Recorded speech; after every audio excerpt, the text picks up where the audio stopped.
So let's talk legacy banking. My name is William Randolph again, and it's my pleasure to be with you. The concept of legacy banking is really about using resources in a different way. So let's talk about it. I'd like to share with you that I come from a agricultural background. I grew up on a 100-acre tobacco farm in Southern Virginia. So I literally come from the mud and the sticks. But I tell you, if I can do it, so can you. So let's talk about what that is. I have a quote that I like to use that says, if you don't come from a rich family must come from you. Okay? So just think about that for a moment. I remember as a young kid, I was just telling my wife this story a few days ago. I remember there was a very well-to-do family in my community when I was growing up in high school, and we used to call ourselves, teasing the guy that was a part of that family. We used to call him a trust fund baby. And little did I know is that I shouldn't be teasing about that. I should actually be aspiring to that. That we should be growing trust fund babies. So if you didn't come from a rich family needs to come from you. Let's set the stage.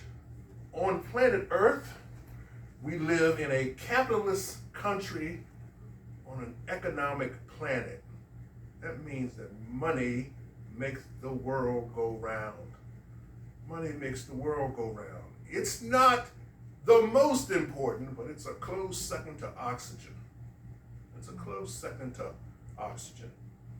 I want to talk a little bit about the origin story of the legacy banking concept, which is simply using individual funds to create a family bank. The origin. Back in 2012, when Mitt Romney was running for president against what we now know as former President Barack Obama, it came out in the news that he had a $102 million IRA. So at the time, he was a 71-year-old individual, but he had a $101 million IRA. When you do that math, there is no way on the rules that we use, being able to put only $2,000 a year into your IRA, that you could use that playbook and come up with $102 million. So I went on a hunt looking for the data. How does one do that? And what I found is that he has a self-directed IRA, meaning he can put things outside of stocks and bonds, what are called paper assets. He can put assets outside of stocks and bonds into his IRA and let them grow tax deferred, if not, in some instances, tax free. So his strategy was simply this.